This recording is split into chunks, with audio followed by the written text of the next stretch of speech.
Good evening, Lisa. Good evening, Andrew. Good evening, Martha. We have found season 10 of Are You Being Served? Yes, there it is.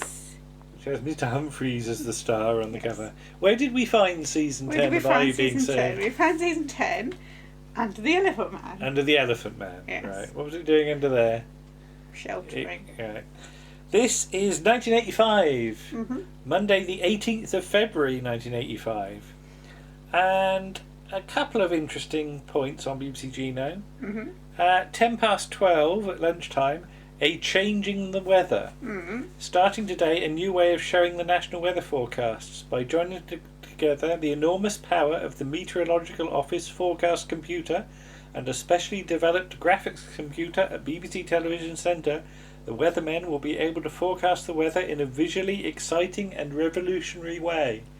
So they haven't got the sticky-on things anymore. They haven't got the magnetic sticky-on things that fall off. And get put on upside down. And say goff instead of fog. Yeah. Senior weatherman Bill Giles takes a look behind the scenes at what makes all this happen and how the new system will develop over the coming months. What I wouldn't know as well is, has EastEnders died at this point? Because I think that's February 1985, isn't it? I'll have a look in a minute. But Blue Peter's Simon Groom, Jal Ellis and Michael Sundin. Grange Hill, Episode 1 by Barry Purchase. A new year and a new school. Grange Hill is merged with arch rivals Brookdale and Rodney Bennett. Sparks fly. And there's Mr Bronson. Yay! Yay. And a huge list of pupils. Yes. We'll be talking about Grange Hill on the upcoming podcast, which will be out any day now. Any day, yes. Maybe even today, if you watch this on Thursday, but we'll see. Wogan's at 7 o'clock. 7:40 Fame. I can never get on with Fame. A load of over-eager people jigging about. Are You Being Served? Goodbye, Mrs Slocombe. At 8:30. With a huge write-up. I'm not reading all that out, but you can look it up on Genome. 9 o'clock news, Panorama, and Dirty Harry with Clint Eastwood. So when's EastEnders on? Tuesday? Try Tuesday, yeah. Because I think it did start in 1995, because that would mean that Wendy Richard was doing Are You Being Served and EastEnders at the same time if it started. Dastardly and Muttley on Tuesday. Laurel and Hardy, that's the... Cartoon. Think Again with Johnny Ball. Record Breakers. Dr. Kildare. Oh, blimey. EastEnders. Yeah. So it's episode 1. Is it? Episode 1. Is either episode 1 or episode 2. Poor old Reg. Because episode 1 ends with them finding Reg Cox's body. I think. Right. Okay. Yeah. So yeah, character who never actually features. There's Wendy Richard there. Yeah. Yeah. Oh well. Yeah. On Blankety Blank. Okay. Anybody exciting on Blankety Blank? Oh, Barry Cryer. Barry Cryer and assorted others, to be honest, and Maelstrom, which we've done on the podcast. Andy P's done that on the podcast. He's done Maelstrom. He likes Maelstrom. And Miami Vice. Yeah, didn't he used to tease one of his sisters with dolls about Maelstrom? Something like that. It's got dolls in it.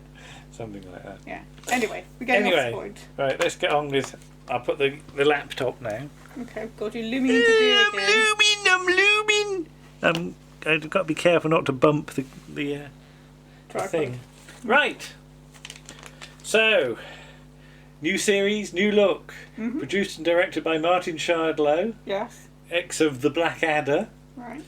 The titles come up like a cash register. Are you being served? ? And then they fly off, don't they? And it comes up at the same time as the cash register sound. Yeah. We see some of the mysterious extra ladies of the ladies' department again. Who have all got... Well, the one that walks across from one side of the department to the other, has got a huge 80s hair. All right, okay. Like out here. There's a lot of 80s hair knocking around by now, though, isn't there? So, Mrs Slocombe's not arrived yet, but she's due in any minute. Mr Humphries has gone off to get flowers. And she's been off sick, hasn't she? Yeah, Miss Brahms has been 2 weeks. Miss Brahms has been running the ladies' counter on her own. Mr Harmon comes in and wants to know what it is, and apparently it was ladies' things. Yes, ladies' trouble. Yeah. Mr Humphries' flowers are a bit wilted, though. Yes. He got them from his garden. and when he was on the bus, he had them under his overcoat because it was the bus conductor's birthday. birthday. Yeah. Don't get bus conductors. I was going to say, but bus conductors dates it, doesn't it? Yeah. So I can remember getting a bus in London. Yeah. Which was one of the open-backed buses. Yeah. And we were. And this would have been about 88, I think. They still had them then, maybe a bit before, a bit after. And we got on it when it was moving. You weren't really supposed to do that. Who's we? Me and Jane, I think it was. Yeah. I think there was probably a bus conductor on that one because obviously the driver. Did he tell you off? No, because they were used to it. The tourists used to do it. But yeah, technically it was. I mean, it wasn't going fast, but it had started to move off. Could have had a accident. Yes. Yeah. So Mrs Slocombe enters, and her hair's sort of peachy pinky, depending on what the lighting is. It is, because it looks sort of peach at this point, and then later on it looks quite pink. And they give her a little welcoming song when she comes in. Hello, Mrs Slocombe, we're sorry you've been ill. Mr Rumbold's on the phone, and he wants to see Captain Peacock. Mr Harmon says she doesn't look 100%. She's been in hospital for 3 days, apparently. Yeah. And Mr Humphries wants to do some eavesdropping, doesn't he? Yes. So he, Mr Spooner and Captain Peacock all Mr Harmon. And Mr Harmon. Yes. What was Captain Peacock Captain Peacock's gone to see Mr Rumbold. Oh yes, of course. They sort of adjust the central. They go to rearrange the central display. And sort of it gets bump moved over, don't they? Yeah. So I don't know how they can't see them doing this. Yeah, but whatever it was very painful. And then she starts talking about her cat. Yeah. And she wanted it in the hospital with her or something, didn't she? And the head surgeon said that's got to go. And then her pussy was in a basket on its way to Scotland. Yes. Why she hasn't got any friends that are closer that could look after it? Poor cat. But cut to Mr Rumbold's office, and this news, whatever it is, could come as a great shock to Mrs Slocombe. There's a new retiring age being introduced, which includes Mrs Slocombe, but also includes Captain Peacock and Mr Rumbold. Yes. But for the moment, they're exempt, aren't they? Mr Rumbold says, well, this will lead to a vacancy in ladies, so perhaps they could move Miss Brahms up, and Miss Belfridge sort of her ears prick up, and she says, well, maybe she could take over Miss Brahms' position. Yes. Because she's quite keen, but Mr Rumbold says she's only had exposure behind the desk. Yes. Not on the shop floor, although sort of Captain Peacock tries to sort of encourage it. I think he quite likes the idea of having Miss Belfridge under him. But, yes. But Mr Rumbold wants to keep her in the same position, doesn't he? Although as he goes out, she sort of goes, "Nice try, Stephen." So, but that doesn't come to anything. So in the canteen, whatever it is was wrong is with Mrs Slocombe is whispered to Mr Humphries. I nearly said Mrs Humphries. Well, she nearly, very nearly was. Yeah. And he said he had that in his teens, which is why he wasn't in the army. That and being underweight. Well, technically, they're probably still engaged. Really? Okay. Well, she said they'd have to put it off a bit because she had a family to look after. They didn't call it off. But Mrs Slocombe goes off, doesn't she? She goes to get some toast or something. Yes. And Captain Peacock says he's got a difficult task and she's going to be gone by the end of the week. And Mr Humphries says it was only an ingrowing toenail. Yes. But yeah, they say about the forced retirement, and better that they tell her than Rumbold, because he's not very tactful at the best of times. They could say, oh, she's lucky to be out of the rat race. And they do a bit of sort of laughing, don't they? Sort of pretend jollity. Yes, because she starts to come back, doesn't she? Yeah. And they go on about the fun you could have. Mr Humphries said he'd spend all his time in the garden arranging his gnomes in different positions. The mind boggles. Miss Brahms would go to the pictures a lot, and Captain Peacock would play golf. Although he did have a bad back. But Mrs Slocombe says this is my whole life, because when she gets a customer in, it's like a hunter stalking its prey, and he sort of pounce on them. before this goes any further, the canteen manageress comes in and blabs. Yeah. Here, you've been made redundant. Good luck. But yeah, say it's not me, says Mrs Slocombe. But she's not going to go without a fight. And she says nobody else has got her experience in underwear. Yes. And then she says that she put the wrong age on her application form when she joined, because they wouldn't have believed, she looked younger than she was, so she put her age up a bit. And even now she makes herself up to look older. Yes. But me and Joan Collins, there's nothing between us. But basically, how old was Joan Collins at this point? Well, she's 80 odd now, so... But yeah, she's going to go off to the Peter Pan beauty parlour. They can take years off of you for £25, apparently. And Mr Humphries just sort of does a sort of never underestimate a woman thing. So after 2 p.m, and obviously she's late back, so she must have been having the full treatment. Because Mr oh God, he says about she has to take a bank loan. Mr. Spooner. Mr. Spooner. Sorry, I forgot his name there for a second. But she's doomed to failure as they're interviewing other ladies already. And sort of Miss Braham starts to get round Captain Peacock, doesn't she? To try and get the job. Sort of cozying up to him and flashing her legs. And again, it's the same line from the other episode. Mr. Rumbold just comes in and goes, Miss Brahms, put that away. So, I like that line last time, and it's still good. But yeah, Miss Featherstone of Toiletries is gonna probably get the job.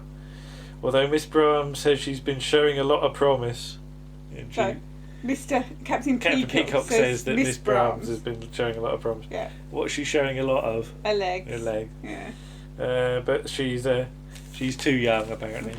But enter Mrs Slocombe. She's not that young. I was going to say, not at this point. No. Enter Mrs Slocombe in the Dolly Parton look. Describe it.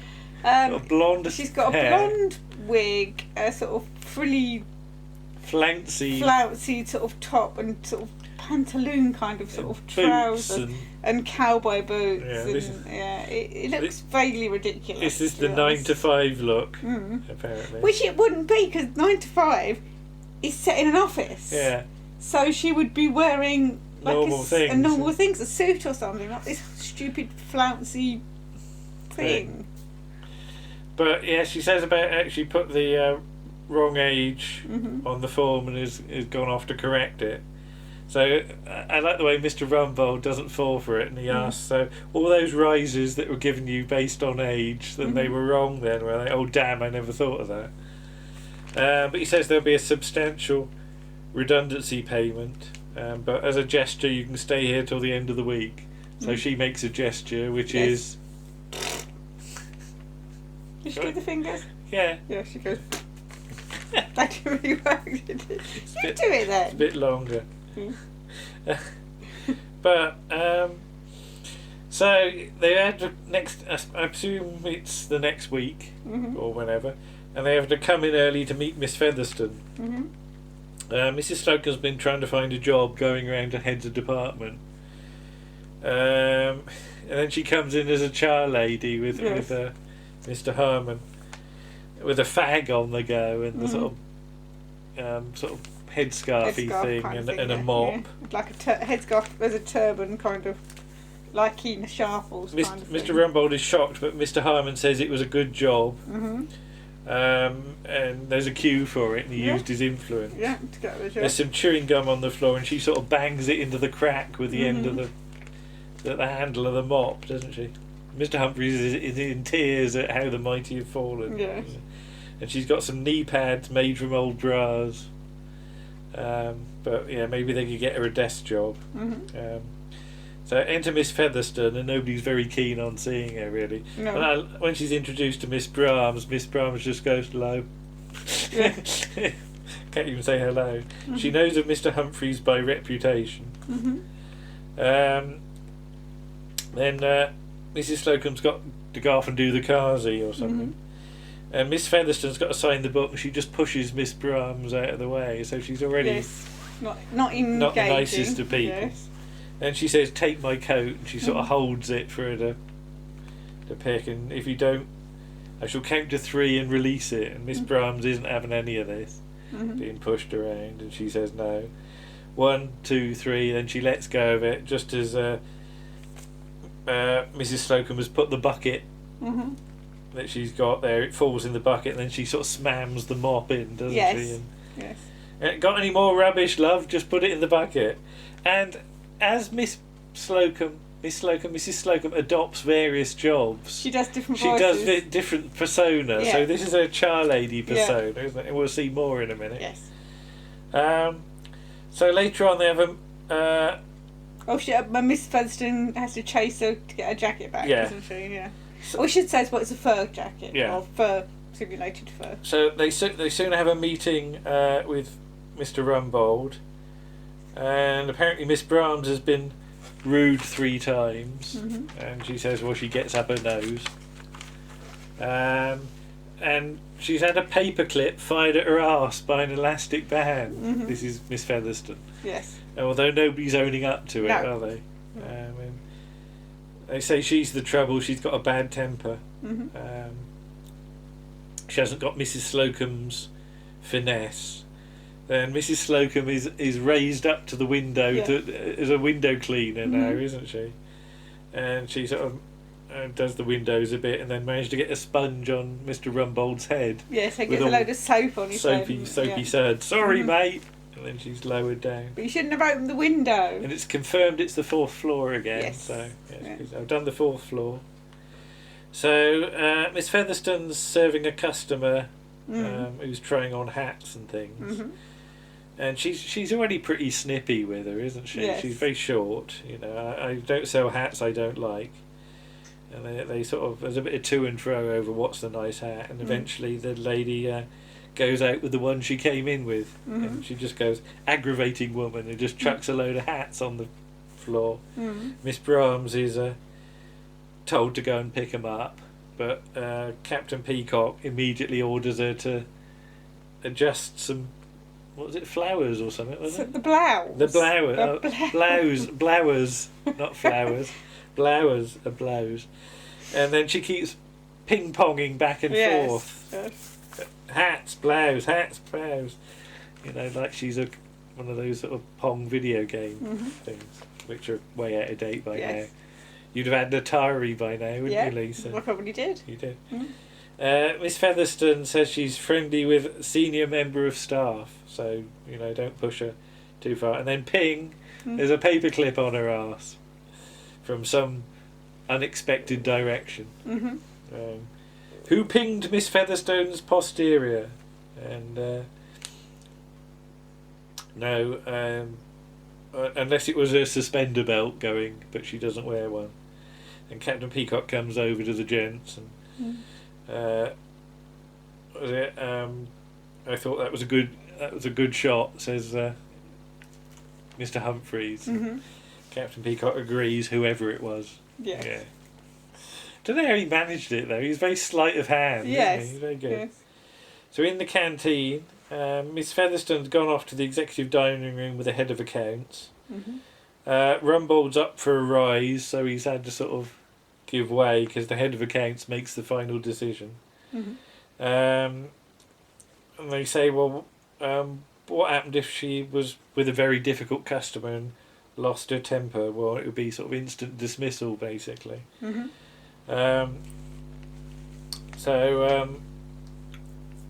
Mr Humphries asked for a couple of hours off to go to a dental appointment, and Rumbold sits with them because he can't sit in his chair in the executive canteen, and then he asks for a menu, and in comes Mrs Slocombe as an Italian sort of chef, doesn't she? And she does the accent, and she says how about the toad has jumped out of its hole. Again, she's got a cigarette on. Yeah. And she's filthy, isn't she? Yeah. But she. But it's like she's persecuting Mr Rumbold. Yeah, wherever he basically. goes, she goes. She's there making him feel guilty, but she hasn't given up hope. pages are starting to fall out. Oh, okay. So, enter Mr. Humphries as a lady. Yes. We haven't had him dressed as a lady for ages. It's pure hinge and bracket, though, isn't it? It is. Yeah. If the walk is wrong, he nearly falls over when he's coming down the stairs because of the heels. And you sort of wonder at first, is that deliberate or did that just happen? But it is deliberate. Yeah. So he wants to be shown to the ladies' department. He doesn't know where it is. He's never been this way before. Well, that's a lie.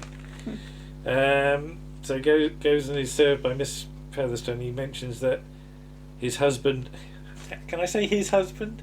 Yeah. The character he's playing, her husband is an MP. Is an MP. And she's called Blanche, apparently. Yes. And she wants a new fur coat. And is going to have whatever tickles her fancy. So she's shown a ranch mink for £2,750 and 25p. It's a really odd amount. It's price, like the 25p. Which is a snip. And she's sort of going to try it, but then he's distracted by hats. So she goes off to look at those. So Miss Brahms is told to take the coat. Then she tries on a hat and keeps moving her head about. Miss Featherstone's trying to look at the price. At the tag. Then there's gloves. And Miss Brahms suggests a handbag. And all together now, a handbag! Can't do it as well. Then a headscarf.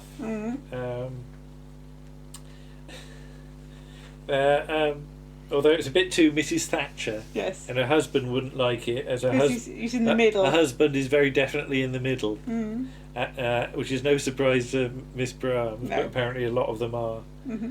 So Mr. Humphries wants to try the coat and walks with it, which means just dragging it along the floor, basically. Yes. It moves well. But it's sort of all this sort of starts to get up Miss Featherstone's nose, and she sort of says, take it off, you stupid woman, or all you sort of people do is window shop, you've no taste at all. And off she sort of goes. Well, no, she doesn't go, but is Madam having trouble? Trouble? What Miss Captain Peacock wants to know. And Miss Featherstone says she's a most aggravating customer, and Miss Brahms says most of them is dead awkward, but this was what we call an easy customer, wasn't it? Yeah. We should say as well that she asked, when she's looking at the fur coat, or when he's looking at the fur coat, Mr. Humphries asked her what kind of animal used to inhabit it, and she can't. She's trying to find the label, and she's quite awkward. He's quite awkward. Just being annoying, generally. Yes. But Miss Featherstone says she's got no class, and they have a bit of a Barney, and she's going back to toiletries, basically. And I hope I never meet a woman like you again, which is probably not that likely, but hey. So Mr. Rumbold comes in, and Mr. Humphries wisely keeps his head down, doesn't he? So he's not being recognised. And he sort of does this thing where he's got a hat on, and he's trying to sort of You'll never see my face again, and he sort of makes an exit by sort of hoiking his dress up. Yeah, showing off his drawers. Stomping up the stairs, showing all his drawers off. Yeah. Oh yeah, he does that's very hinge and bracket the way he walks, isn't it? Yeah. So, because is it Dame Hilda that walks? It's like very that? Dame Hilda. Yeah. Yes, it is. Yeah. So where's Miss Featherstone? She's gone, but apparently Captain Peacock could go the same way, and so could Mr. Rumbold, as it's being extended to everyone. So to stop the rot, they've got to get Mrs. Slocombe reinstated. So Mrs.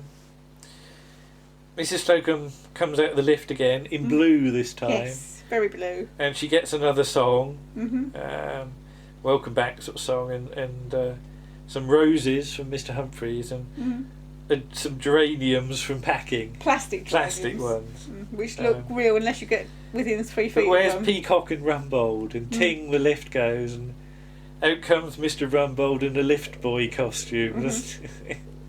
He's looking very out of place. And Captain Peacock's in a brown sort of coat and a flat cap.